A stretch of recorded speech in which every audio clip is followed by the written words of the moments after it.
Don't talk, baby. It's okay, bro.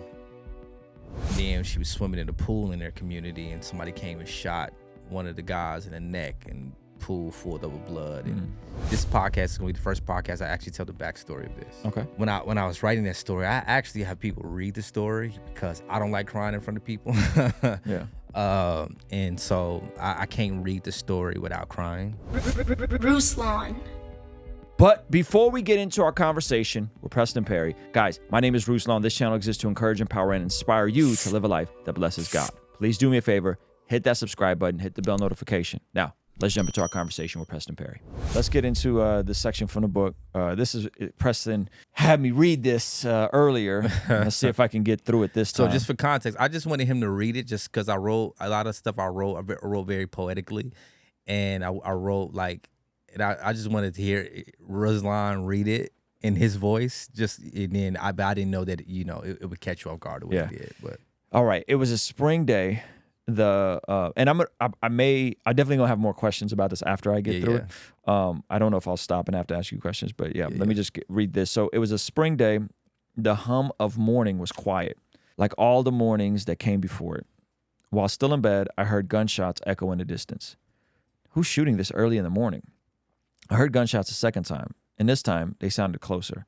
I stuck my head out my window. There was my friend Chris, running from between two apartment buildings down the street from my house, running like death was behind him. His eyes were wide, and terror clung to his cheeks. 5 seconds later, a man I didn't know appeared, running from the same direction, hugging a pistol with his fist and shooting at my friend like he was on a mission. Those shots forced him to the ground. I raced downstairs, calling to my mom as I passed the kitchen. Somebody just shot Chris. My frantic cry was only outdone by my friend Slim, who was closer to Chris. When I reached Chris, Slim and our friend Hollywood were already lifting him off the ground to carry him closer to Slim's house. The three of us hovered over him, hopeless as he cried, "Don't let me die, don't let me die," over and over, as blood was a waterfall near his collarbone. Hollywood took off his shirt and pressed it firmly against the bleeding. "What do we do, man? What do we do?" Slim yelled, and looked me in my eyes for an answer. He saw none. "We need to get him to the hospital," Hollywood said, looping his arm around Chris's and lifting him into a sitting position. "Boys!" My mom raced into the street in her robe and slippers, a big bath towel in hand. "Don't move him. You don't know where the bullet is." There were some things a mother shouldn't know, like how a hollow tip bullet is designed to decorate someone's insides. A regular bullet goes straight through the body, but a hollow tip bullet is creative. Once it enters the body, it does to the flesh wound, Once it's in, you never know the damage it has done just by looking at the outside. "Just lay him back," she directed us. I called 911. They're on their way. Then, like it was second nature, she knelt down and tended to the bleeding. "Don't let me die. Don't let me die." Chris's eyes couldn't stay silent. They looked like frantic birds flying in the dusk with no vision. His voice grew softer, like the last line in a sad song. "Shh. Don't talk, baby." it's okay, bro. My mom rubbed her soft. There's like 2 more pages left. Goodness. My mom rubbed her soft words into his wounds to soothe his mind. "It's going to be okay. Help is coming." I watched helplessly. I tried to hold the back of his head still, but my hand had a mind of its own. It kept shaking without my permission. Blood seemed to be coming from everywhere, soaking into the pavement. My shorts, my t-shirt, a red river of life, leaving my friend right in front of me. "Preston," Slim pulled me from the Red Sea back to the shores. "Man, you got to pray for him." I froze in my mind. I was about as far from God as you can get. Mostly, I just regurgitated stuff I had heard my grandmother say to guys like Slim and Hollywood. I sounded spiritually mature. "Yeah, bruh, pray for him, Preston," Hollywood pleaded. I could still remember how desperate they sounded. At that moment, it felt like my hypocrisy was on full display. I couldn't pretend I knew the Lord in a time like this. I'd look down at Chris, new tears escaping his eyes and running across his old tear marks, the color of white ghosts. My mom pressed her now blood-soaked towel against his collarbone where the bleeding seemed to be heaviest. Hollow tip bullets. One of them had come in through his upper back and violently bloomed open like a flower in early May, tearing up muscle, soft tissue, and arteries as it moved through the body looking for a way out. Please don't let me die. I opened my mouth to speak, but my conscience stopped the words in my throat. Who was I to ask God for help? I was an enemy of God, just like Chris. Chris's blood that baptized my clothes that morning could just as easily have been my own. Why would God listen to me? Hold on, bro. I reached into my pocket and grabbed my phone. Please be home. Miss Collier. Collier? Is that Miss Collier. Collier. Miss Collier was my mom, was my ex's mom and a pastor. I knew God would listen to her. Yeah, it's Preston. I'm with Chris. He's been shot, and it's really bad.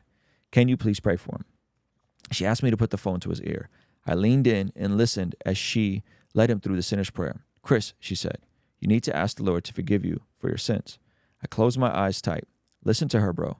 A siren called out for Chris in the distance. Do you hear me? She asked. You need to ask God to forgive you for your sins. She might as well have been talking to me. I don't want to die. I don't want to die. By this time, Chris's voice was a whisper. Preston, I need you to hold this right here, my mom said, nodding at the crimson-stained towel pressed against Chris's collarbone. He's bleeding out. I need to get another towel. Miss Collier just kept repeating, ask the Lord to forgive you. I don't want to die. Preston, my mom all but shouted, do you hear me? All I could hear were Miss Collier's words echoing in my head. Ask the Lord to forgive you. Preston, ask the Lord to forgive you. I don't want to die. I don't want to die. We don't always get what we want. Chris's life ended that day on the way to the hospital. Mine's was just getting started. Man, that's heavy. So, your mom, the way she reacted in that. Yeah. Has she had gone through that before? Like, it seems like she was in full on like nurse mode almost. Yeah, for sure. My mom was a nurse. Okay. My mom was an RN, and one of the reasons why my mom became an RN, my mom grew up in one of the most violent projects Chicago's ever seen, called the Allgill Garden Projects. First time she's seen somebody get murdered, her best friend's mom stabbed her other friend's mom in her apartment complex, and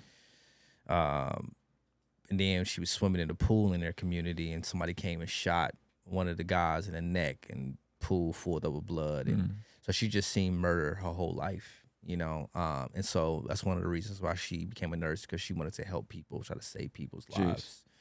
And so, you know, like my mom, when I was writing that story, I actually have people read the story because I don't like crying in front of people.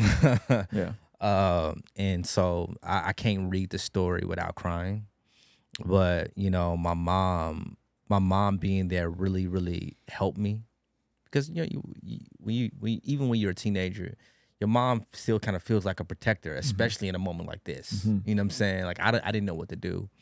And just watching my mom in that environment, that's why I say there are some things a mother should know, like how a hollow-tip bullet is designed to decorate someone's insides. You know, because, man, like, the fact that she knew was sad. Yeah. To me. Yeah. It was she should know. Yeah. What that feeling, you know, or what to do in a situation like that. She shouldn't have to go through things like that, but because of sin, she does. And so for me, man, it was a really defining moment in my life. God really used it to show me that I was a sinner, that I was dead inside. He used that moment to show me that no, this is you, you know, and you need to turn to me. And I didn't give my life to the Lord after that, but it definitely made me know that I had to go, leave this environment. And so when I left that environment, I ended up going to live with my aunt, like I said, and then, you know, meet the guy who led me to Christ. And so God used that moment to eventually draw me to him. Yeah. And how old are you when this happened? 15. Oh, wow. Okay, so this is young. Yeah. And how old was Chris? Chris was 16. No, I'm sorry. I was 16, about to be 17, and Chris was 17. Okay. And you said it was early in the morning. So you had went to sleep and woke up. And this was your morning. Yeah. So was Chris out the whole night? And this is from whatever confrontations or whatever situation he got into the previous night? So, man, okay. What's crazy is, like, your podcast last year was the first podcast I did about, like, letting people know that I was going to write a book. I let people know I was writing a book or whatever. And you getting all the exclusives. Appreciate it. And this podcast is gonna be the first podcast I actually tell the backstory of this. Okay. So originally, what I had in the book is why Chris got shot. Chris got out of Chris's cousin got out of prison. Him and his cousin was like this. And a week after his cousin got out of prison, I think he did like 6-7 years. He came up with a plan to rob the dudes in the next neighborhood. And I had this in the book originally. I had the whole story, you know, in the book. Me and my friend Slim tried to convince Slim not to do it, not to do a robbery. And so you guys were trying to convince Chris not to do it. Like, your cousin is crazy. Yeah. Your cousin, you know, like he's just out there. Like, who wants to rob somebody as soon as they get out of prison? And he told us that he wasn't going to do it. Then, you know, which is the reason why the next day when I hear gunshots, because that the altercation happened in the neighborhood that was right next to my neighborhood. So like a wooded area divided the two neighborhoods. Okay. And so when I explained how Chris ran from 2 apartment buildings or whatever, he ran from 2 apartment buildings coming from the woods from the other, like on the next neighborhood over. So I hear gunshots and I'm confused. I'm like, man, who's shooting this early in the morning, this close? So I hear gunshots a second time and I see my friend Chris running.